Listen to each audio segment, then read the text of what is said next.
Hello all, welcome to Study Buddy. And in the video நம்ம எதை பற்றி பார்க்க போகிறோம்னு பார்த்தீங்கன்னா Feb 3க்கான நியூஸ் அனாலிசிஸ் தான் பார்க்க போகிறோம். ஸோ இதில் வந்து first article CITES database reveals red sanders smuggling அப்படின்னு சொல்லியிருக்காங்க. ரெட் சாண்டர்ஸ் அப்படிங்கிறது very very important topic for prelims. ஓகேங்களா? ஸோ ப்ரிலிம்ஸ் இது வந்து GS3ல என்விரான்மெண்ட் பகுதியில் வரும். ஸோ மெயின்ஸில் வந்து GS3ல வரும். ஸோ ஃபஸ்ட்டு என்ன சொல்கிறாங்கன்னா இந்த ஆர்டிக்கலில் there is a clear discrepancy in the reporting of the trade in the endangered species. So first உங்களுக்கு வந்து இது endangered species அப்படிங்கிறது தெரியணும்.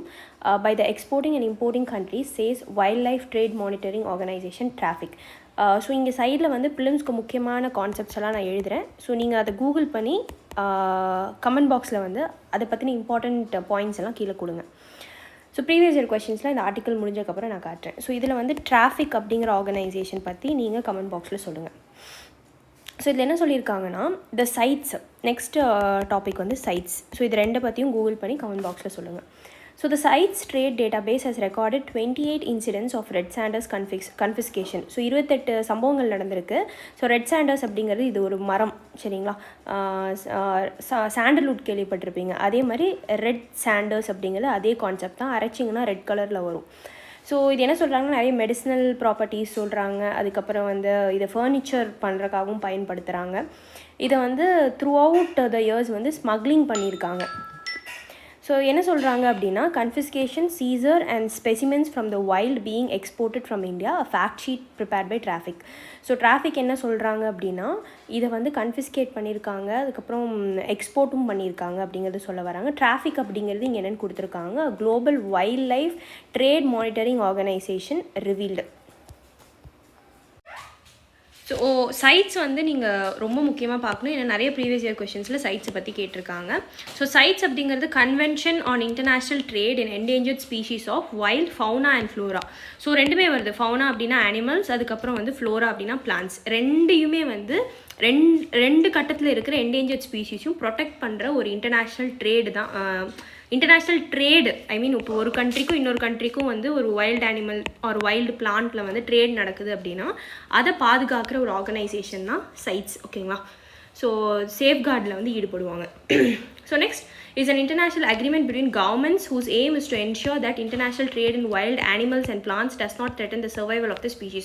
ஸோ ட்ரேடுக்காக அந்த ஸ்பீஷீஸ் அழிச்சிட்டாங்கன்னா என்ன பண்ணுறது? ஸோ அதை ப்ரொடெக்ட் பண்ணுறதுக்கு தான் டிஃப்ரெண்ட் கவர்மெண்ட்ஸ் எல்லாம் ஒன்று சேர்ந்து கொண்டு வந்த ஒரு ஆர்கனைசேஷன்.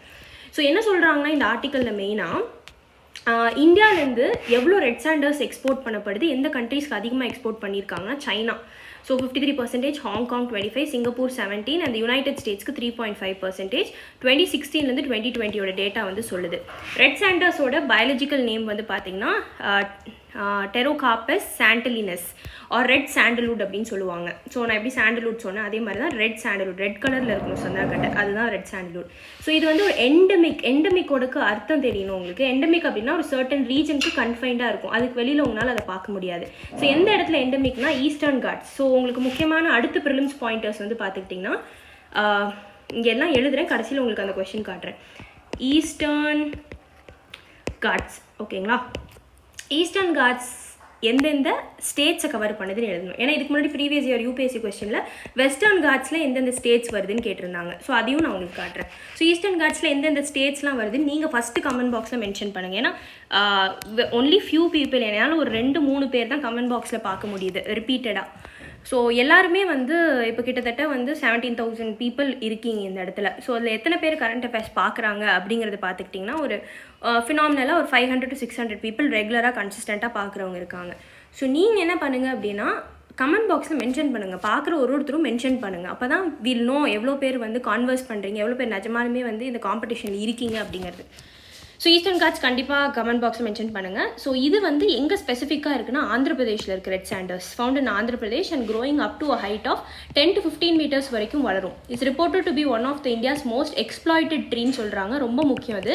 ரொம்ப வந்து இதை ரொம்ப கட் பண்ணி யூஸ் பண்ணுறோம் அண்ட் சிவியர் ப்ரெஷரில் இருக்குது. ஏன்னா இல்லீகல் லாகிங்கும் ஹார்வெஸ்டிங்கும் பண்ணுறாங்க. இதை வந்து ஆக்சுவலாக ஹார்வெஸ்ட் பண்ணக்கூடாது, சாண்டல்வுட் வந்து ஹார்வெஸ்ட் பண்ணக்கூடாது. ஸோ இதை வந்து ஹார்வெஸ்ட் பண்ணிட்டு இருக்காங்க, அதுக்கப்புறம் வந்து கட் பண்ணி பயன்படுத்திட்டும் இருக்காங்க.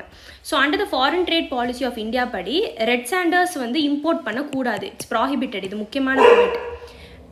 வைல் எக்ஸ்போர்ட் இஸ் ரெஸ்ட்ரிக்டட்னா இந்தியாவிலேருந்து எக்ஸ்போர்ட் பண்ணலாம், ரெஸ்ட்ரிக்டட்னா அதுக்கு சில தடைகள் இருக்குது. ஓகேங்களா? ஸோ இந்தியா வந்து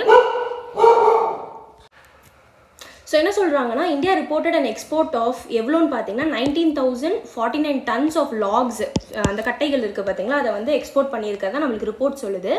இன் கம்பேரிசன் த இம்போர்ட்டிங் கண்ட்ரி, ஸோ இங்கேருந்து வெளியில் எக்ஸ்போர்ட் பண்ணி அந்த கண்ட்ரிஸ் வாங்கியிருப்பாங்க பார்த்தீங்களா, அவங்க என்ன ரிப்போர்ட் பண்ணியிருக்காங்கன்னா 4,600 tons ஆஃப் லாக்ஸ் வந்து இங்கே பாருங்கள் 19,000 இங்கே இருக்குது, 4,000 இங்கே இருக்குது. லாக்ஸ்னால் வந்து கட்டைகள். அதுக்கப்புறம் 127 tons ஆஃப் சான் வுட் அப்படின்னா அதை தேய்ச்சி அதுலேருந்து அந்த வுட்டு வந்துருக்கு பார்த்தீங்களா, அதில் வந்து போர்ட்ஸ் எல்லாம் செய்வாங்க. அண்ட் 20 tons ஆஃப் டிரான்ஸ்ஃபார்ம்டு வுட்னா அது வந்து ஒரு பொருளாக மாற்றிட்டாங்க. 980 kgs ஆஃப் வுட் ப்ராடக்ட்ஸ் வந்து சின்ன சின்ன ப்ராடக்ட்ஸ் இருக்கும்ல, அது செஞ்சுருக்காங்க. Clearly indicating a discrepancy in reporting of red sanders state. So என்னன்னா வெளியில் போனது இவ்வளோ, ஆனால் உள்ளே வந்தது கம்மியாக தான் காட்டியிருக்காங்க. So China remains the largest importer. உங்களுக்கே தெரியும், இந்த 19,000 tonsல வந்து 13,000 tons சைனா கிட்ட மட்டும் போயிருக்கு, அதுக்கப்புறம் ஹாங்காங் கிட்ட போயிருக்கு, அதுக்கப்புறம் சிங்கப்பூர் கிட்ட போயிருக்கு. ஸோ ரெட் சாண்டர்ஸ் வந்து ரொம்ப சிவியர் ப்ரெஷர் நம்ம ஆல்ரெடி பார்த்துட்டோம். அதோட ஹார்ட்வுட் அந்த நடு பகுதி இருக்கும் பார்த்தீங்களா, ஸோ இது வந்து இந்தியாக்குள்ளேயும் டிமாண்ட் இருக்குது, இன்டர்நேஷனல் மார்க்கெட்லேயும் டிமாண்ட் இருக்குன்னு சொல்லியிருக்காங்க. இது எதுக்கு பயன்படுத்துவாங்கன்னா ஃபர்னிச்சர், ஹேண்டிகிராஃப்ட்ஸ் வந்து பயன்படுத்துவாங்க. அதுக்கப்புறம் இந்த ரெட் கலர் இருக்குது பார்த்தீங்களா, இதை யூஸ் பண்ணி இதை எடுத்து வந்து டெக்ஸ்டைல்ஸில் பயன்படுத்துவாங்க, மெடிசின்ஸ்லையும் பயன்படுத்துகிறாங்க. ஸோ இல்லீகல் லாகிங் வந்து நான் சொன்னேன் பார்த்தீங்களா நடந்திருக்குன்னு. It's reported across its range state. Mervin Fernandes, coordinator of TRAFFIC India office said. So என்ன சொல்கிறாங்கன்னா, இல்லீகலாக வந்து லாகிங் நடந்திருக்கு அப்படின்னு டிராஃபிக்கோட இந்தியா பகுதியில் இருக்கிற ஆஃபீஸ் வந்து சொல்லியிருக்காங்க. ஸோ இது வந்து ரொம்ப முக்கியம் ப்ரிலிம்ஸ்க்கு. ஷெட்யூல் 4 நம்ம wildlife protection act of 1972 பார்த்தீங்களா, அதில் வந்து ஷெட்யூல் 4 நம்ம போட்டிருக்கோம். எதுன்னு பார்த்தீங்கன்னா இந்த red சாண்டர்ஸை listed as Schedule 4 of the Wildlife Protection Act and categorized as endangered. ரொம்ப முக்கியம். IUCN red list. இப்போ உங்களுக்கு முக்கியமான பாயிண்ட்ஸ் வந்து இங்கே நான் திருப்பி எழுதுகிறேன் ப்ரிலிம்ஸ்க்கு. வைல்ட் லைஃப் ப்ரொடெக்ஷன் ஆக்ட், அதுக்கப்புறம் வந்து IUCN international union for conservation of nature, இதை பார்க்கணும் நீங்கள். ரெட் சாண்டர்ஸ் வந்து it's very slow growing tree. இப்போ வந்து இது மெச்சூர்ட் ஃபேஸில் ஒரு மரம், இந்த மரம் முழுசாக வளரணுன்னாவே 25 to 40 வருஷம் வரைக்கும் ஆகும். ஸோ அதுக்குள்ளேயே நம்ம வந்து அதை கட் பண்ணி முடிச்சிடுறோம். என்ஃபோர்ஸ்மெண்ட் ஏஜென்சிஸ் EAs என்ன சொல்கிறாங்கன்னா, ஆஸ் அ ஃபாரஸ்ட் டிபார்ட்மெண்ட்டாக இருக்கட்டும், அப்புறம் வந்து கஸ்டம்ஸ், ரயில்வே, போலீஸ், DRI, அதுக்கப்புறம் கோஸ்ட் கார்டு வந்து இவங்கெல்லாம் ஒன்றா சேர்ந்து வந்து இந்த ரெட் சாண்டர்ஸோட ஸ்மக்லிங்கை லைக் கட் பண்ணணும், எஃபர்ட் போடணும் அப்படிங்கிறாங்க. ஸோ இவங்க எல்லாமே ஒன்றா சேர்ந்து இன்ஃபர்மேஷன் ஷேர் பண்ணால் தான் இது வந்து தடுக்க முடியும்.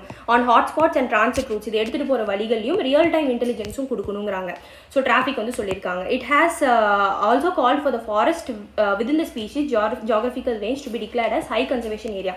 ஸோ இந்த ஈஸ்டர்ன் காட்ஸ் நம்ம பார்த்தவங்களா, ஸ்பெஷலாக இந்த ஆந்திர பிரதேஷ் சைட்லாம் வந்து நம்ம இந்த ரெட் சாண்டர்ஸ் இருக்கிற இடத்த எல்லாத்தையுமே வந்து ஹை கன்சர்வேஷன் ஏரியாவாக அறிவிக்கணும்னு சொல்லுவாங்க. இந்த ஹை கன்சர்வேஷன் ஏரியாவும் ப்ரிலிம்ஸ்க்கு ரொம்ப முக்கியம். ஏன்னா இதுக்கு முன்னாடி கிரிட்டிக்கல் டைகர் ஹேபிட்டாட்னு சொல்லி கேட்டிருந்தாங்க, அது என்னது அப்படின்னு. ஸோ இருக்கிறதுலே இந்தியாவில் லார்ஜஸ்ட் ரேஞ்சே வந்து ஸ்ரீசைலம் ரேஞ்ச் தான். ஸோ அதுதான் கிரிட்டிக்கல் டைகர் ஹேபிட்டாட். அதே மாதிரி ஹை கன்சர்வேஷன் ஏரியானா என்னன்னு உங்கள்கிட்ட கேட்கலாம். ஹை கன்சர்வேஷன் ஏரியா அப்படின்னா ரெட் சாண்டர்ஸ் இருக்கிற ஏரியாவெல்லாம் ரொம்ப அதிகமாக பாதுகாக்கணும் அப்படின்னு சொல்கிறது தான் ஹை கன்சர்வேஷன் ஏரியாஸ். அவ்வளோதான், இந்த ஆர்டிக்கல் இதுதான் சொல்லியிருக்காங்க.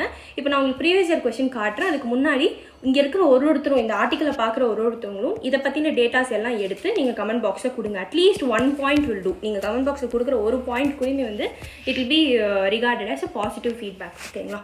ஸோ நெக்ஸ்ட் ஆர்டிக்கல் பார்க்குறதுக்கு முன்னாடி கொஸ்டின்ஸ் பார்ப்போம். So first question, consider the following statement in respect of trade related analysis of fauna and flora. நான் ஆல்ரெடி சொன்ன மாதிரி உங்களுக்கு கொஸ்டின்ஸ் காட்டுறேன்னு சொல்லியிருந்தேன். சில பாருங்கள் டிராஃபிக் பற்றி கேட்குறாங்க. இல்லை 2 ஆப்ஷன் கொடுத்துருக்காங்க. Traffic is a bureau under the United Nations Environment Program. UNEP கடையில் இது இருக்கான்னு கேட்டிருக்காங்க. Second one, traffic is to ensure the trade in wild plants and animals is not a threat to conservation of the nature. So இப்போது ஒரு wild plants and அனிமல்ஸில் வந்து trade நடக்குது அப்படின்னா அது என்விரான்மெண்ட்டுக்கு, ஐ மீன் நேச்சருக்கு எந்த பாதிப்பும் இல்லாமல் நடக்குதா அப்படின்னு என்ஷூர் பண்ணுறக்கு, அப்படின்னு உறுதி பண்ணுறது வந்து இந்த டிராஃபிக் அப்படிங்கிற ஆர்கனைசேஷன் பார்த்துக்கிறாங்களான்னு கேட்குறாங்க. 2017 கேட்ட UPSC கொஸ்டின் இது. ஸோ இதுக்கு ஆன்சர் வந்து கெஸ் பண்ணிவிட்டு கமெண்ட் பாக்ஸில் கொடுங்க. ஃபர்ஸ்ட் வந்து பாஸ் பண்ணி கெஸ் பண்ணி கமெண்ட் பாக்ஸில் கொடுத்துட்டு அதுக்கப்புறம் செக் பண்ணுங்கள். ஸோ இதுக்கு ஆன்சர் வந்து 2 only. ஃபஸ்ட் ஒன் ஆப்வியஸாக வராது. யுனைடெட் நேஷன் என்விரான்மெண்ட் ப்ரோக்ராம் கடையில் டிராஃபிக் கிடையாது. ஸோ டிராஃபிக் அப்படிங்கிறது ஒரு நான் கவர்மெண்டல் ஆர்கனைசேஷன். ஸோ உலகம் முழுக்க வந்து கன்சர்வேஷன் அண்ட் சஸ்டைனபிள் என்விரான்மெண்ட்டை டெவலப் பண்ணுறதுக்காக தொடங்கின ஒரு இனிஷியேட்டிவ். ஸோ இது வந்து பார்த்திங்கன்னா 1976 எஸ்டாப்ளிஷ் பண்ணுறாங்க. ஹெட் குவார்ட்டர்ஸ் கேம்பிரிட்ஜ் UKல இருக்குது. இது யாரோட ஜாயிண்ட் இனிஷியேட்டிவ் இந்த டிராஃபிக் அப்படின்னு பார்த்தீங்கன்னா IUCNும் வேர்ல்டு வைல்ட் லைஃப் ஃபண்டும். ஓகேங்களா? ஸோ டிராஃபிக் நம்ம ஆல்ரெடி பார்த்துட்டோம். UNEP பற்றி கொடுத்துருக்காங்க, இங்கே ரீட் பண்ணிக்கோங்க. நெக்ஸ்ட் கொஸ்டின், ஸோ டிராஃபிக் மாதிரி இம்பார்ட்டன்ட் ஆர்கனைசேஷன்ஸ் எல்லாம் நீங்கள் என்விரான்மெண்ட் இல்லை ஜியாகிரபியில் படிச்சாகணும். 2015ஓட இதே மாதிரி சிமிலராக கேட்குறாங்க பாருங்கள். இதில் என்ன கேட்டிருக்காங்கன்னா 2 ஆர்கனைசேஷனை கம்பைன் பண்ணி இந்த கொஸ்டினில் கேட்டிருக்காங்க. ஒன்று வந்து IUCN, international union for conservation of Nature, இந்த ஆர்டிக்கலில் பார்த்தது. நெக்ஸ்ட் வந்து Convention on international trade in Endangered Species of Wild Flora and Fauna, சைட்ஸும் நம்ம இந்த ஆர்டிக்கலில் பார்த்தோம். ஸோ இதில் என்ன கொடுத்துருக்காங்கன்னா ஃபஸ்ட் ஆப்ஷன் IUCN வந்து it's an organ of the United Nation. திருப்பி டிராஃபிக் கேட்ட மாதிரியே தான் இதுலையும் கேட்டிருக்காங்க. And CITES is an international agreement between government. நம்ம அந்த ஆர்டிக்கல்லே பார்த்தோம், சைட்ஸ் வந்து it's an international agreement between கவர்மெண்ட்ஸ்னு. So IUCN runs thousands of field projects around the world to better manage natural environment. So இது பார்த்தனே உங்களுக்கு தெரியும், இது more or less கரெக்டாக இருக்குது அப்படிங்கிறது. CITES வந்து it is legally binding on the states that have joined it, but this convention does not take the place of national laws. So என்ன சொல்கிறாங்கன்னா, ஒன்ஸ் நம்ம சைட்ஸில் ஜாயின் பண்ணிட்டோம், இப்போ இந்தியா வந்து சைட்ஸில் ஜாயின் பண்ணிட்டாங்க அப்படின்னா அங்கே எடுக்கிற முடிவுகளை கண்டிப்பாக வந்து இந்த இடத்துல இந்தியாவில் வந்து நம்ம இம்ப்ளிமெண்ட் பண்ணி ஆகணும். அதுதான் லீகலி பைண்டிங்.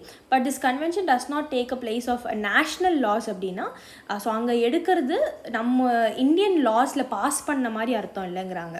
சரிங்களா? ஸோ இந்தியாவில் வந்து அதுக்கு தனியாக நம்ம லாஸ் பாஸ் பண்ணி அதை இம்ப்ளிமெண்ட் பண்ணணும். ரேதர் சைட்ஸில் பாஸ் பண்ண உடனே அது நம்ம இந்தியன் லா மாறிடாது. ஓகேங்களா? ஸோ ஒரு கவர்மெண்ட்டுமே வந்து இங்கே அதுக்கு தனியாக லா பாஸ் பண்ணி அதை இம்ப்ளிமெண்ட் பண்ண ட்ரை பண்ணணும். ஸோ இதுக்கு ஆன்சர் பார்த்துக்கோங்க. ஃபர்ஸ்ட் ஒன் வந்து இட் இஸ் நாட் கரெக்ட். அதே டைப் தான் யுனைடெட் நேஷன்ஸான்னு கேட்டிருக்கான். ஸோ இதில் வந்து ஃபஸ்ட் பார்ட் தப்பு, செகண்ட் பார்ட் வந்து கரெக்ட். ஓகேங்களா? ஸோ IUCN வந்து it is a network of environmental organisations founded as the International union for Protection of Nature. இதோட முன்னாடி இருந்த பேர் வந்து International union for Protection of Nature. ஃப்ரான்ஸில் ஃபவுண்டன் ப்ளூ அப்படிங்கிற இடத்துல 1948 கண்டுபிடிச்சிடுறாங்க. ஸோ இட் இஸ் நாட், இங்கே கொடுத்துருக்கிறது வந்து யுனைடெட் நேஷன்ஸ் கடியிலன்னு கொடுத்துருக்காங்க. நோ. ஸோ IUCNுமே வந்து கன்சர்வேஷனுக்காக தான் and ecologically sustainable use of natural resources. And IUCNோட நேம் வந்து 1956 வந்து மாற்றியிருக்காங்க. இது என்னென்னா government and civil society organisation ஒன்றா சேர்ந்து பண்ணுற ஒரு organisation which harness the experiences and resources. Headquarters வந்து கிளான், சுவிட்சர்லாண்டில் இருக்குது. IUCN தான் வந்து என்ன மெயின்டைன் பண்ணுறாங்கன்னா ரெட் லிஸ்ட்டுன்னு சொல்லுவாங்க. ரெட் லிஸ்ட் அப்படிங்கிறது வந்து த்ரெட்டன் ஸ்பீஷீஸ் என்னென்னலாம் இருக்கோ அதை கேட்டகரைஸ் பண்ணுவாங்க. இப்போ வந்து அது வந்து என்விரான்மெண்ட்டில் இப்போ இல்லை, near threaten, endangered species, critically endangered, அந்த மாதிரி ரெட் லிஸ்ட்டுன்னு சொல்லி தனியாக இருக்குது. அதை நீங்கள் கண்டிப்பாக environment புக்லேருந்து படிச்சுக்கணும். And IUCN also played a fundamental role in creation of key international convention. இப்போ தான் நம்ம பார்த்தோம் IUCNும் WWFும் சேர்ந்து தான் டிராஃபிக்கை ஃபார்ம் பண்ணாங்க. அதே மாதிரி கீ இன்டர்நேஷ்னல் கன்வென்ஷன்ஸ்லாம் நிறையா ஃபார்ம் பண்ணியிருக்காங்க, including the Ramsar convention on wetlands. Ramsar பற்றி நீங்கள் கேள்விப்பட்டிருப்பீங்க, 1971 கண்டுபிடிச்சது வெட்லேண்ட்ஸ்க்காக. World heritage convention, convention on the international trade on endangered species, convention on biological diversity CBD, UNFCCC, இது எல்லாமே வந்து IUCNோட தலைமையில் தான் நடந்திருக்கு. Caring for the Earth வந்து was published by the 3 organizations in run-up in 1992 Earth Summit. இதெல்லாம் வந்து extra points உங்களுக்கு. ஓகேங்களா? ஸோ எல்லாம் ரீட் பண்ணிக்கோங்க. ஸோ ஆன்சர் இதுலேருந்தே தெரிஞ்சிருக்கும் உங்களுக்கு. ஆன்சர் வந்து 2 and 3, 1 வந்து வராது. ஓகேங்களா? So second option. Next one, உங்களுக்கு நான் ஈஸ்டர்ன் காட்ஸ் வந்து கமெண்ட் பாக்ஸில் கொடுக்க சொன்னேன். இதில் என்ன கேட்டிருக்காங்கன்னு பாருங்கள். இந்தியா ஹிமாலயாஸ் வந்து 5 ஸ்டேட்ஸில் தான் இருக்குது அப்படின்னு சொல்லியிருக்காங்க. வெஸ்டர்ன் காட்ஸும் 5 ஸ்டேட்ஸில் தான். புலிக்கட் வந்து ஸ்ப்ரெட் ஓவர் 2 ஸ்டேட்ஸ்ன்னு சொல்லியிருக்காங்க. ஸோ இதுக்கு ஆன்சர் வந்து 2017 ப்ரிலிம்ஸில் கேட்டிருக்காங்க. இதுக்கு ஆன்சர் வந்து என்னன்னு நீங்கள் கெஸ் பண்ணி கமெண்ட் பாக்ஸில் கொடுங்க. ஸோ இதுக்கு ஆன்சர் வந்து 3 only. First option second option வராது. ஹிமாலயாஸ் வந்து 12 ஸ்டேட்ஸில் ஸ்ப்ரெட் ஆகுது. வெஸ்டர்ன் காட்ஸ் வந்து 6 ஸ்டேட்ஸில் ஸ்ப்ரெட் ஆகுது. இங்கே கொடுத்துருக்காங்க பாருங்கள், ரீட் பண்ணிக்கோங்க. இந்த 6 ஸ்டேட்ஸும் இங்கே மென்ஷன் ஆயிருக்கு. புலிக்கட் லேக் மட்டும் தான் கரெக்ட். புலிக்கட் லேக் வந்து it's brackish water lakh. Tamil Nadu and ஆந்திராவில் இருக்குது பார்டரில். இதில் வந்து உங்கள்கிட்ட ஒரு கொஸ்டின் நான் கேட்க போகிறேன். இந்த புலிக்கட் லேக்கோட அதிகமான பரப்பளவு தமிழ்நாடு பக்கம் இருக்கா இல்லை ஆந்திரா பக்கம் இருக்கா? நீங்கள் கமெண்ட் பாக்ஸில் மென்ஷன் பண்ணுங்கள். Next question, wild life protection act பற்றி பார்க்கலாம்னு சொல்லியிருந்தேன். ஸோ ஒன் சச் கொஸ்டின் பாருங்கள்.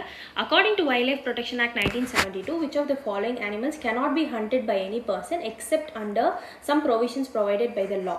கரியால் அப்படிங்கிறது it's kind of crocodile. Indian wild buffalo, இது வந்து இந்த டாங்கி, பஃபலோஸ், வைல்ட் பஃபலோஸ் இருக்கும் பார்த்தீங்களா. இது எதெல்லாம் நம்ம வந்து ஹண்ட் பண்ண முடியாது அப்படிங்கிறாங்க. ஸோ இதுக்கு ஆன்சர் வந்து பார்த்தீங்கன்னா 2017 ப்ரிலிம்ஸில் கேட்டிருக்காங்க. ஆன்சர் நீங்கள் என்னென்னு கெஸ் பண்ணி கமெண்ட் பாக்ஸில் கொடுங்க. ஸோ இதுக்கு ஆன்சர் வந்து 1, 2, 3 மூணுமே வரும். ஸோ இது எல்லாமே வந்து பார்த்திங்கன்னா ஷெட்யூல் 1ல் இருக்குது. இது எதையுமே ஹண்ட் பண்ண முடியாது எக்ஸப்ட் இப்போது ஏதாவது பிரச்சனைகள் இருக்குது, இதுக்கு கரியல்ஸ் ஏதாவது ப்ராப்ளம் பண்ணுது, ஹியூமன் ஹேபிடேஷனுக்குள்ளே வந்துருச்சு அப்படின்னா மட்டும்தான் கவர்மெண்ட் ஏதாவது லா பாஸ் பண்ணி அதுக்கப்புறம் அதை புட் டவுனோ இல்லை வேற ஒரு இடத்த ரீலொகேட்டோ பண்ண சொல்லுவாங்க. ஸோ இங்கே கொடுத்துருக்காங்க பாருங்கள். இது எல்லாமே ஷெட்யூல் நம்மளுக்கு வந்து 6 ஷெட்யூல்ஸ் இருக்குது. இல்லை ஷெட்யூல் 1, 2 வந்து அப்சல்யூட் ப்ரொடெக்ஷன், அதில் ஏதாவது பண்ணோன்னா ஹையஸ்ட் பெனால்ட்டி இருக்குது. ஷெட்யூல் 1 வந்து என்டேஞ்சர்ட் ஸ்பீசிஸ் எல்லாத்தையுமே கவர் பண்ணிடும். அண்ட் ஷெட்யூல் 3 and 4 வந்து protected species but the penalty for any violation is less compared to schedule 1. schedule 3 and 4 அது. schedule 5 வந்து contains animals that can be hunted animalsலாம் இந்த போட்டிருப்பாங்க. schedule 6 வந்து பார்த்துக்கிட்டிங்கன்னா contains plants which are prohibited from cultivation and planting. So கல்டிவேட்டும் பண்ணக்கூடாது. இப்போ for example சில வீட்ஸ் எல்லாம் இருக்கும் பார்த்தீங்களா, அதெல்லாம் நீங்கள் கல்டிவேட், இந்த கஞ்சா செடிகள் எல்லாம் கல்டிவேட்டும் பண்ணக்கூடாது, பிளான்ட்டிங்கும் பண்ணக்கூடாது. அதெல்லாம் ஷெட்யூல் 6ல் போடுவாங்க. அது பிக்சர் பிளான்ஸ் இதெல்லாமே பண்ணக்கூடாது அப்படின்னு சொல்லியிருப்பாங்க. ஓகேங்களா? ஸோ நெக்ஸ்ட் ஆர்டிக்கல் பார்ப்போம். நெக்ஸ்ட் ஆர்டிக்கல் பாருங்கள். Cut in MG NREGA's outlay is not a concern, Somanathan அப்படின்னு கொடுத்துருக்காங்க. இதுக்கு முன்னாடி நம்ம பார்த்த ஆர்டிக்கல் வந்து எம்ஜி நரேகா ஸ்கீம் இருக்குது பார்த்தீங்களா, அதில் வந்து என்ன பண்ணியிருக்காங்க அப்படின்னா கட் பண்ணியிருக்காங்க காஸ்ட். இதுக்கு பட்ஜெட்டில் நம்ம பார்த்தோம் கரெக்டுங்களா. இதில் என்ன சொல்லி அதில் வந்து it's a cause of concern, எதுக்காக கட் பண்ணிங்கன்னு அந்த ஆர்டிக்கல் கொடுத்துருப்பாங்க. இதில் வந்து அது ஒன்றும் பிரச்சனை இல்லைங்க அப்படின்னு சொல்லி சில வியூ பாயிண்ட்ஸ் வந்து எடுத்து போடுறாரு. என்னென்னு பார்ப்போம். So there has been an enhancement in rural outlays under other schemes which will generate similar work opportunities. Union Finance Secretary Somnathan சொல்லியிருக்காரு, stressing that the economy is in better shape. இவர் என்ன சொல்லியிருக்காருன்னா, okay MG நரேகால cut பண்ணிட்டாங்கன்னா அதுக்கு ஈக்குவலண்ட்டாக மிச்ச schemes எல்லாம் இருக்குது, அதே ஸ்கீம்ஸ் வந்து இதே எம்ஜி நரேகா கொடுக்குற வேலை தான் அதுலேயும் கொடுக்குறாங்க. ஸோ ஒன்றும் பெருசாக எம்ஜி நரேகாவில் கட் பண்ணனால நம்மளுக்கு ஒன்றும் பெருசாக அது பாதிப்பு அடைய போகிறதில்ல. ஸோ எக்கனாமி நல்ல ஷேப்பில் தான் போயிட்டுருக்குன்னு சொல்கிறாரு. ஸோ அதை வந்து புட் ஃபார்வர்ட் பண்ணுறதுக்காக என்னென்ன சொல்லியிருக்காருன்னு பார்ப்போம்.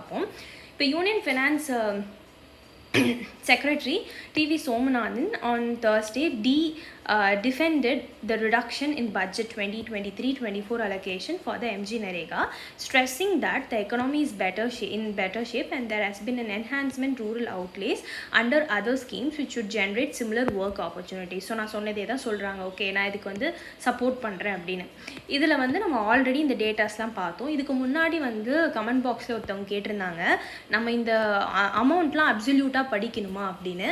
நீங்களே யோசிச்சு பாருங்கள்.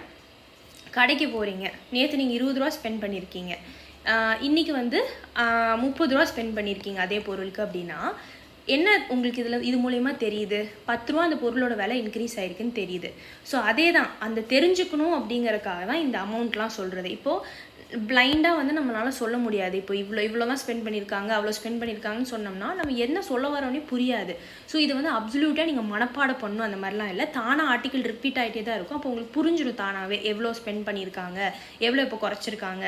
ஸோ நீங்கள் வந்து நான் ஒரு வார்த்தைக்கும் இம்பார்ட்டன்ஸ் கொடுத்து படிப்பேன் அப்படிங்கிறது ஓகே, பட் எதுக்கு நீங்கள் ஸ்ட்ரெஸ் பண்ணி படிக்கணும் அப்படிங்கிறத புரிஞ்சுக்கோங்க. சரிங்களா? ஸோ இதில் என்ன சொல்கிறாங்கன்னா, the union budget presented on Wednesday allocated 60,000 crore for the MG Narega in 2023-2024, 18% below the current year's budget estimates and almost 33% lower than the revised estimates of 89,000 crore. So உங்களுக்கே தெரியும் இதில் என்ன சொல்லியிருக்காங்கன்னா, இப்போ முன்னாடி வந்து ஃபார் எக்ஸாம்பிள் 89,000 crores இல்லை 73,000 crores வந்து எஸ்டிமேட் பண்ணியிருக்காங்கன்னா அதை விட கம்மியாக 60,000 crores தான் இந்த வருஷம் நாங்கள் செலவு பண்ணுவோம் அப்படின்னு சொல்லியிருக்காங்க. ஸோ இட் இஸ் முன்னாடி இருந்த இயர் வரை இப்போ வந்து ரொம்ப ரொம்ப கம்மியாக போக கம்மியாக ஸ்பெண்ட் பண்ணிகிட்ருக்கோம் எம்ஜி நரேகாவில் அப்படிங்கிறத சொல்லியிருக்காங்க. ஸோ எம்ஜி நரேகா ஸ்கீம் வந்து ஆல்ரெடி நம்ம ப்ரீவியஸ் இயர் கொஸ்டின்ஸ் எல்லாம் பார்த்தோம். அதனால் நான் திருப்பி காட்ட மாட்டேன். நீங்கள் என்ன பண்ணுங்கள் அப்படின்னா, அந்த இதுக்கு முன்னாடி போட்டிருக்க வீடியோ Feb 2 or 3 Feb 3ன்னு நினைக்கிறேன், நீங்கள் பார்த்துக்கோங்க. இல்லை 2 தான், 2 ஆர்டிக்கல் எடுத்து பார்த்துக்கோங்க. ஸோ இதில் என்னென்னா ஸ்பெசிஃபிக்காக இதில் வந்து ஹவுசிங் ஸ்கீம் பற்றி சொல்கிறார் இவர். என்னென்னா, we have major increase in allocation this year இந்த பிஎம் ஆவாஸ் கிராமீன். பிஎம் ஆவாஸ்னால் ஹிந்தியில் வந்து ஹவுஸ். சரிங்களா? ஸோ கிராமீன்னா ரூரல் ஏரியாஸை கான்சென்ட்ரேட் பண்ணுற ஸ்கீம். இதுக்கு வந்து அதிகமாக அலோகேஷன் கொடுத்துருக்காங்க, even larger than the PM Awas Yojana. இது வந்து ஜென்ரலாக பிஎம் ஆவாஸ் வந்து எல்லா இடத்துலையும் இம்ப்ளிமெண்ட் ஆகும். ஸோ கிராமீனுக்கு வந்து அதிகமாக ஒதுக்கீடு பண்ணியிருக்காங்கன்னு சொல்லியிருக்காரு இவர். So allocation for the housing scheme வந்து are up to 66% to 79,000 crore, but the Grameen or rural component is up to 100%. So என்ன சொல்கிறாங்க அப்படின்னா, போன தடவை வந்து கம்பேர் பண்ணும்போது 66% வந்து அதிகமாக ஆவாஸ்க்கு ஓவராலாக கொடுத்துருக்காங்க. அதுவும் கிராமின் ரூரல் ஏரியாஸ்க்கு 100% அதிகமாக கொடுத்துருக்காரு தான் சொல்கிறாங்க ஒதுக்கீடு. So there is also big increase இந்த ஜல்ஜீவன் மிஷன். ஜல்ஜீவன் அப்படின்னா வந்து வாட்டர் மிஷன், சரிங்களா? டேப் வாட்டர் கனெக்டிவிட்டி இதெல்லாமே ஜல்ஜீவன் மிஷன். அதுக்கப்புறம் அந்த area where this is spend is the same area with MG NREGA is in operation. ஸோ இந்த காசு வந்து இப்போ ஜல்ஜீவன் மிஷனுக்கு அலோகேட் பண்ணியிருக்கிறதா எம்ஜி நரேகா ஆப்ரேஷன்லேயே கரண்ட்டாக ஆப்ரேஷனில் இருக்கிற இடம். ஸோ எம்ஜி நரேகா கட் பண்ணிவிட்டு இதில் இவங்க போட்டிருக்காங்க காசு அப்படிங்கிற மாதிரி சொல்கிறாரு. ஓகேங்களா? ஸோ இதில் நான் வந்து இம்பார்ட்டன்ட் பாயிண்ட்ஸ் திருப்பி நான் ப்ரிலிம்ஸ்க்கு ப்ரீவியஸ் இயர் கொஸ்டின்ஸ் எல்லாம் காட்டுறேன். எம்ஜி நரேகா நான் காட்டிட்டேன், அதனால் அந்த கொஸ்டின்ஸ் காட்ட மாட்டேன். பிஎம் ஆவாஸ் யோஜனா இருக்குது, பிஎம் ஆவாஸ் யோஜனா. அதுக்கப்புறம் இதில் வர ஒரு ஸ்கீமும் ப்ரீவியஸ் இயர் கொஸ்டின், சரிங்களா? அதுக்கப்புறம் Jal Jeevan mission.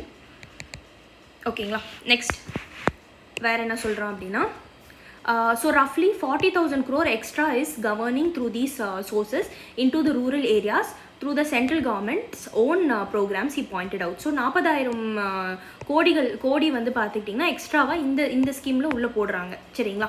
So central government வந்து டைரெக்டாக ஸ்பெண்ட் பண்ணுறாங்க அப்படிங்கிறாங்க.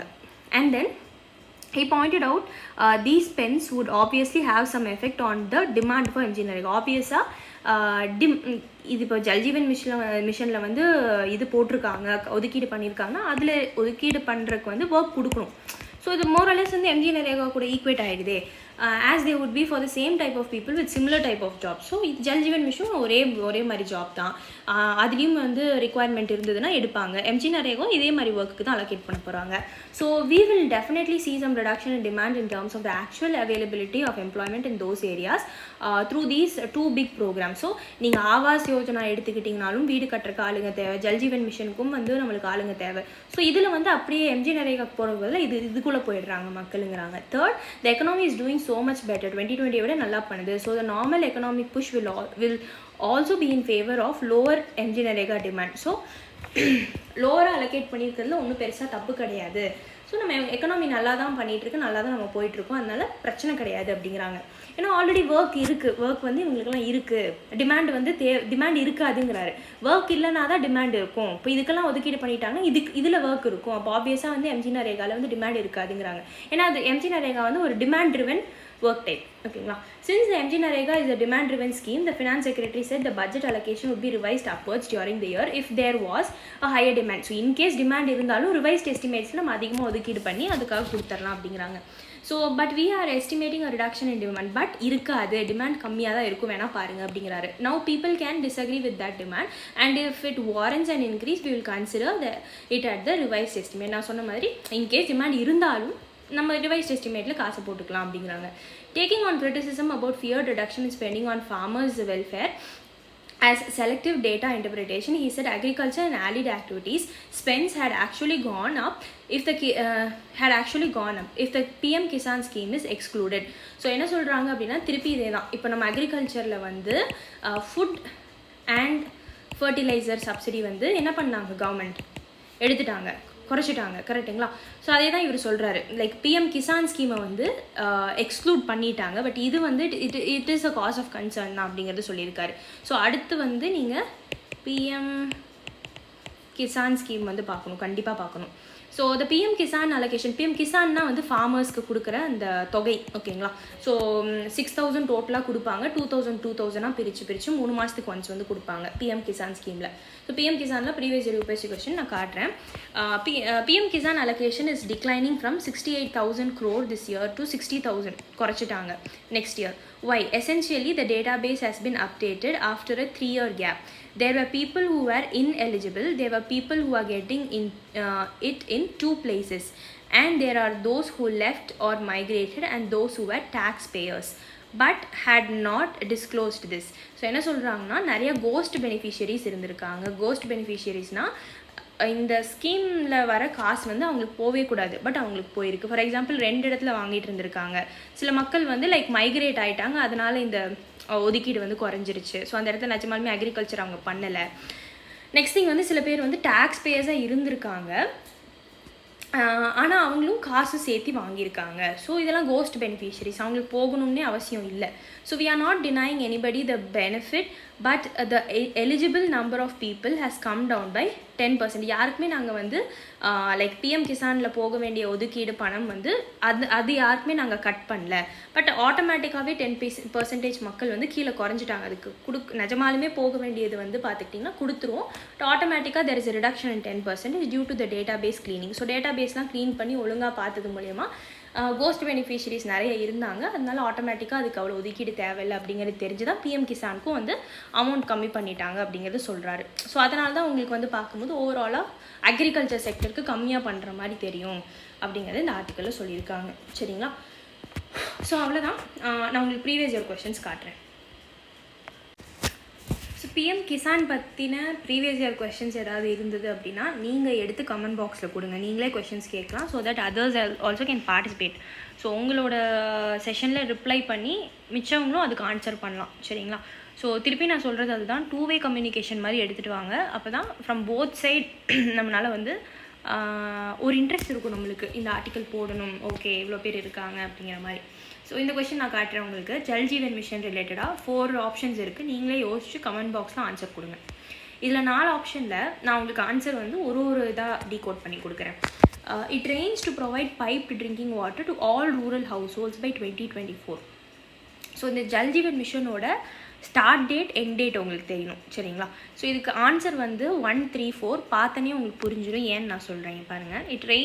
It aims to provide piped drinking water to all rural households by 2024 இந்த மிஷன் முடியணும். ரூரல் ஹவுஸ் ஹோல்டுக்குள்ளே piped drinking water ப்ரொவைட் பண்ணும். Next one, it aims to provide 25 liters of tapped water per person per day to all household by 2024. So இது வந்து per person per day சொல்லியிருக்காங்க. ஒரு ஆள் ஒரு நாள். ஸோ இது வந்து 25 liters கிடையாது, 55 liters இருக்குது பதிலாக. கோவா வந்து has become the first ஹர்கர் Jal state to provide 100% household tap connection rural ஏரியாஸில். கோவாவில் எல்லா வீட்லேயுமே வந்து டேப் கனெக்ஷன் இருக்குதுன்னு சொல்கிறாங்க. ஸோ அது correct. So Jal Shakti ministry வந்து புதுசாக தொடங்கின ministry is the nodal ministry for the implementation of the Jal Jeevan mission. ஆமாம், நோடல் மினிஸ்ட்ரி வந்து ஜல் சக்தி, ஜல்னா வாட்டர். சரிங்களா? ஸோ ஆன்சர் வந்து 1, 3, 4 தான் கரெக்ட். இது 55 liters மட்டும் இதுக்கு பதிலாக வரும். ஸோ இதெல்லாம் புரிஞ்சு வச்சுக்கோங்க. கரண்ட் அஃபேர்ஸ் பார்த்தா தான் புரியும். நெக்ஸ்ட், பிரதான் மந்திரி ஆவாஸ் யோஜனா வந்து எப்போத்துலேருந்து எப்போ வரைக்கும் டைம் ஸ்பெண்ட். நான் சொன்ன மாதிரி ஆல்ரெடி உங்களுக்கு ஸ்டார்ட் எண்ட் டேட் தெரியணும். ஸோ 2015 இந்த ஆவாஸ் யோஜனா ஸ்கீம் ஆரம்பித்தாங்க. அன்டில் 2022 முடிஞ்சிருச்சு இந்த ஸ்கீமோட இது. பட் ஆனால் சம்டைம்ஸ் அதோட நீட்ஸை மீட் பண்ணலன்னா இந்த இயரை வந்து இன்க்ரீஸ் பண்ணுவாங்க. ஸோ நீங்கள் சொல்லுங்கள், பிரதான் மந்திரி ஆவாஸ் யோஜனா முடிஞ்சிருச்சா 2020யோட, இல்லை இன்னும் வந்து கண்டினியூ ஆகிட்டுருக்கா அப்படிங்கிறது நீங்கள் சொல்லுங்கள். அவ்வளோதான். கொஷின்ஸ் 2 கொஷின் தான் எடுத்தேன். ஸோ நீங்கள் ஏதாவது வேறு கொஷின்ஸ் இருந்தாலும் கமெண்ட் பாக்ஸில் கொடுங்க. ஸோ தட் நானும் பார்ப்பேன் இந்த மாதிரி கொஷின்ஸ்லாம் இருக்குது அப்படிங்கிற மாதிரி. அவ்வளோதான். நெக்ஸ்ட் ஆர்டிக்கல் பார்ப்போம்.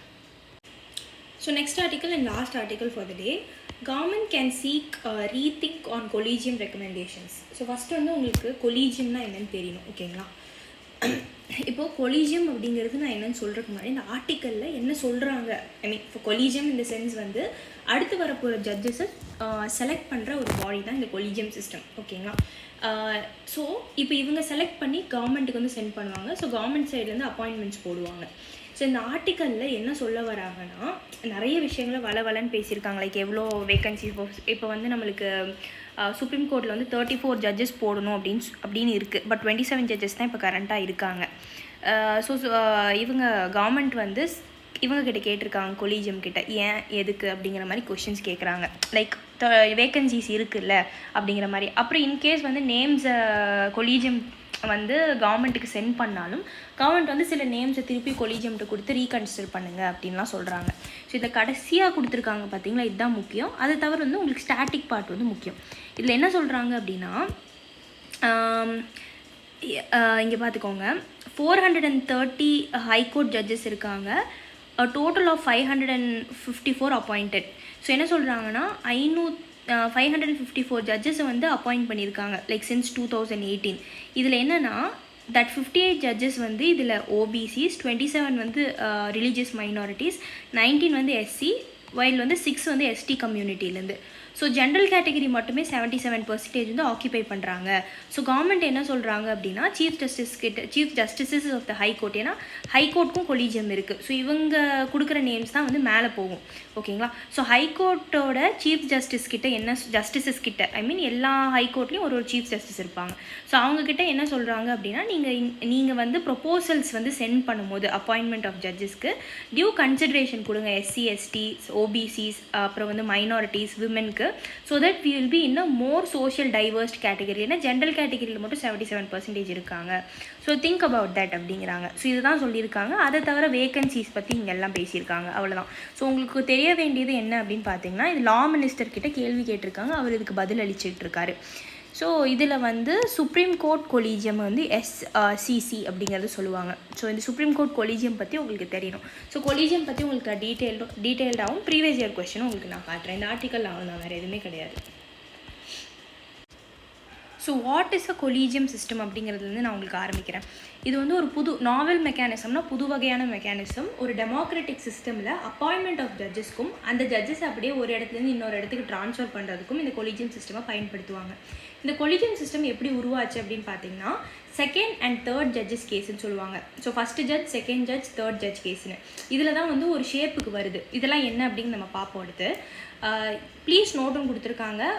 எந்த லாவும் கிடையாது, கான்ஸ்டியூஷனல் ப்ரொவிஷனும் கிடையாது. கொலீஜியம் சிஸ்டம்னா என்ன அப்படின்னு டிஃபைன் பண்ணுறதுக்கு லாவும் கிடையாது, கான்ஸ்டியூஷனல் ப்ரொவிஷனும் கிடையாது. இது ஒரு கேஸ் மூலயமா second judge third judge case மூலயமா வந்தது. ஓகேங்களா? ஸோ இட் இஸ் ஒரு ஜுடிஷியல் சிஸ்டமால் உருவாக்குன ஒரு சிஸ்டம் தான் இந்த collegium system. So rather than ஒரு பார்லிமெண்ட்ரி ஒரு லெஜிஸ்லேட்டிவ் ஒரு எக்ஸிக்யூட்டிவ் இல்லாமல் ஒரு ஜுடிஷியரி சிஸ்டம் மூலயமா வந்தது.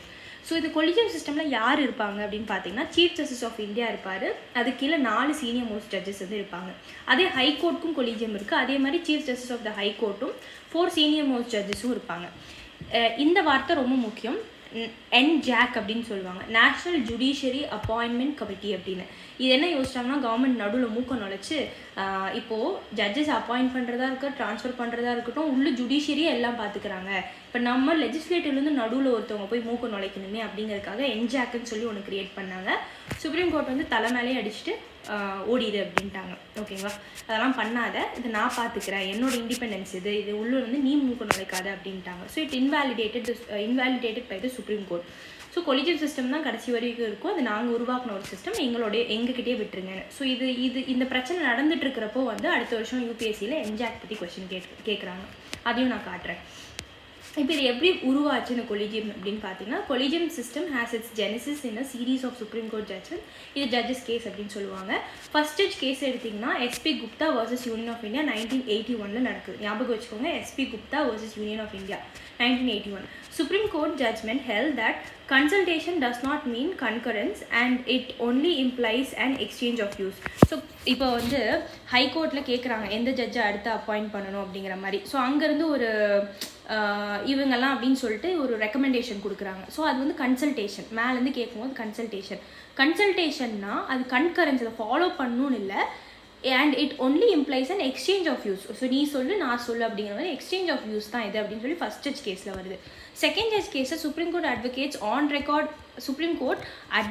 On record association versus union of India 1993 இந்த செகண்ட் ஜட்ஜ் கேஸ் நடக்குது. இது வந்து ஒரு 9 ஜட்ஜ் கான்ஸ்டியூஷன் பெஞ்ச். ஆல்ரெடி நம்ம கான்ஸ்டியூஷன் பெஞ்சில் வந்து 5, 6, 9, 11 வரைக்கும் போச்சு அப்படிங்கிறத பார்த்தோம். overruled the decision and devised a specific procedure called collegium system for the appointment and transfer of judges. இதில் தான் collegium systemனு ஒன்று உருவாகுது. அதுக்கு முன்னாடி வந்து collegium systemலாம் கிடையாது. ஸோ சும்மா கேட்டுட்டு அப்படியே வார்த்தைகளால் ட்ரான்ஸ்ஃபர் தான் நடந்துகிட்ருக்கும். ஸோ அதில் வந்து ஒரு ப்ராப்பரான கன்க்ளூஷனுக்கு வர மாட்டாங்க. So the majority verdict in the second judge cases accorded primacy to the CJI in matters of appointment transfer, while also ruling that the term consultation would not diminish the primary role of CJI in judicial appointments. So என்ன சொல்கிறாங்க அப்படின்னா, இந்த இடத்துல chief justice of India தான் முக்கியம்.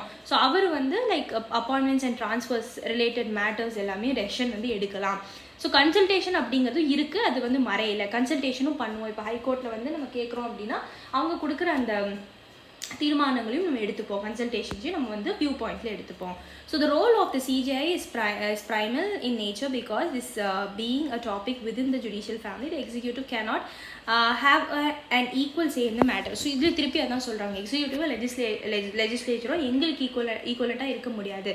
Chief justice of India தான் he will be in the highest position to decide who will be the next, யார் வந்து நெக்ஸ்ட் ஜட்ஜாக அவங்க உட்கார போகிறாங்க வேகன்சியில் அப்படின்னு. தேர்ட் ஜட்ஜ் கேஸ் வந்து பார்த்துக்கிட்டிங்கன்னா 1998 நடக்குது. Court appoint the consultation process to be adopted by the chief justice of India requires consultation of plurality of judges அப்படின்னா அதில் தான் சீஃப் ஜஸ்டிஸ் ஆஃப் இந்தியாவும் 4 சீனியர் மோஸ்ட் ஜட்ஜஸும் வராங்க. ஸோ இவங்க எடுக்கிறதா டெசிஷன் அப்படிங்கிற மாதிரி வருது. ஸோ ப்ளூரலாக இதில் வந்து சீஃப் ஜஸ்டிஸ் ஆஃப் இந்தியாவுக்கு மட்டுமே அதிக இம்பார்ட்டன்ஸ் கொடுத்துருப்பாங்க. இதில் அவரோட சேர்ந்து ஒரு 4 பேரோட குழுவினர் அப்படிங்கிற மாதிரி எடுத்துகிட்டு வராங்க.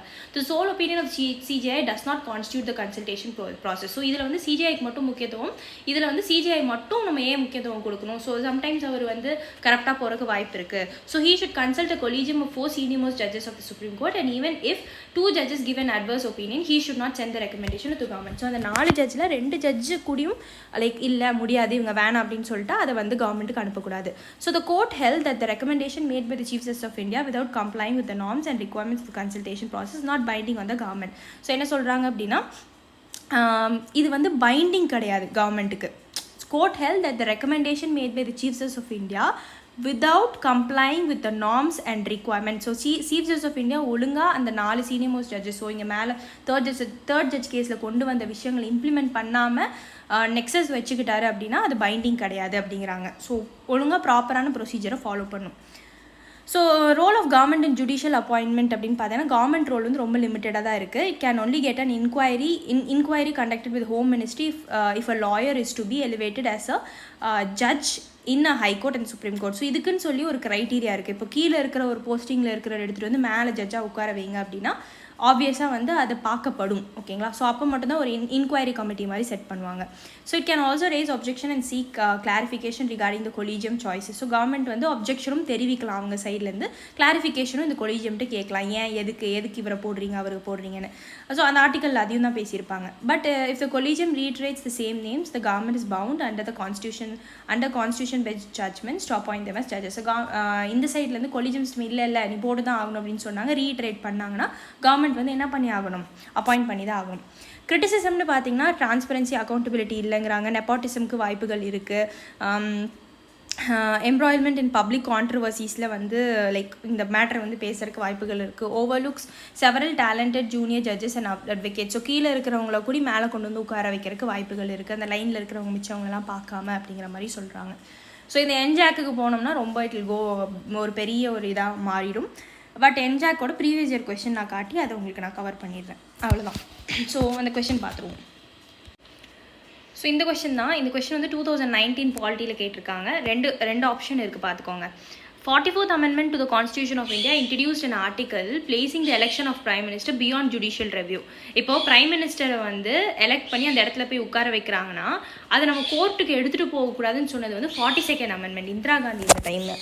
44th வந்து இந்திரா காந்தி டைமில் பண்ண அந்த தப்புகள் எல்லாத்தையும் கரெக்ட் பண்ணுறதா 44th Amendments. So Morarji Desai டைமில். ஸோ ஜுடிஷியல் ரெவ்யூ வந்து பண்ண முடியாமல் எந்த விஷயமும் இருக்காது, அப்படி எடுத்துகிட்டு வந்தாங்கன்னா திருப்பி மாற்றிடுவாங்க. ஸோ ப்ரைம் மினிஸ்டரையும் எலெக்ஷன்லையும் ஏதாவது பிரச்சனை இருந்ததுன்னா அது ஜுடிஷியரிக்கு எடுத்துகிட்டு போகலான்னு சொன்னது தான் 44 தவிர. But like it is not above the judicial ரெவ்யூக்கு எடுத்துகிட்டு போக முடியாதுன்னு இல்லை. ஸோ இந்த ஃபஸ்ட் ஆப்ஷன் வராது. Second option, the supreme court of India struck down the 99th Amendment to the Constitution of India as being violative of independence of judiciary. So என்ன விஷயம் அப்படின்னு பார்த்தீங்கன்னா, ஸோ இதில் வந்து second option correct. Supreme court of India ஆமாம் அந்த NJAC கொண்டு வந்தாங்க பார்த்தீங்களா, நடுவில் மூக்கு நினைக்கிறேன்னு. ஸோ அது வந்து it is violative of our independence அப்படின்னு சொல்லி அந்த 99th Amendment ஸ்ட்ரைக் டவுன் பண்ணிட்டாங்க. ஸோ அதுக்கு ஆன்சர் வந்து 2 only. ஓகேங்களா? So next question, every judge of the supreme court of India is appointed by. So யார் அப்பாயின்மெண்ட் பண்ணுறாங்கன்னு தான் கேட்குறாங்க தவிர யார் ரெக்கமெண்ட் பண்ணுறாங்கன்னு கேட்கல. பிரசிடென்ட் ஆஃப் இந்தியா அதுக்கு ஆன்சர். ஸோ இதுக்கு நீங்கள் ஆன்சர் பண்ணுங்கள். Who is authorise to transfer the judge of one high court to another high court. So ஒரு ஹை கோர்ட்லேருந்து இன்னொரு ஹை கோர்ட்டுக்கு ட்ரான்ஸ்ஃபர் பண்ணுறதுக்கு ஆத்தரைசேஷன் கொடுக்குறது யாருன்னு சொல்லி கமெண்ட் பாக்ஸை நீங்கள் சொல்லுங்கள். பாலிட்டி 2004 சிடிஎஸில் கேட்ட கொஷின் இது. அவ்வளோதான், இந்த 2 கொஷின் தான் இருந்தது, முடிச்சுக்கலாம். ஸோ இந்த ஆர்டிகல்ஸ் எல்லாமே உங்களுக்கு தெளிவாக புரிஞ்சுது அப்படின்னா definitely give a thumbs up and share to friends too. And உங்களுக்கு இதை தவிர வேறு ஏதாவது குவரிஸ் இருக்குது அப்படின்னா டெஃபினட்டாக கமெண்ட் பாக்ஸில் மென்ஷன் பண்ணுங்கள். அது இல்லாமல் டிஸ்கிரிப்ஷன் பாக்ஸில் வி ஹேவ் அவர் நம்பர் 2 காலும் இருக்குது, அதுக்கப்புறம் வாட்ஸ்அப் நம்பரும் இருக்குது. அண்ட் இதை தவிர வந்து நம்மளோட ஸ்டடி பற்றிய வேரியஸ் பெய்ட் கோர்சஸ், அதுக்கப்புறம் லைவ் கிளாஸஸ், ரெக்கார்டட் கிளாஸஸ் எல்லாமே போயிட்டுருக்கு. வந்து ஜாயின் பண்ணிக்கோங்க. சிசாட்டும் லான்ச் பண்ணியிருக்கோம். So that's it. உங்களுக்கு வேறு ஏதாவது குவரிஸ் இருந்தாலும் மெசேஜ் பண்ணி கேளுங்க. Thank you all. Have a good day.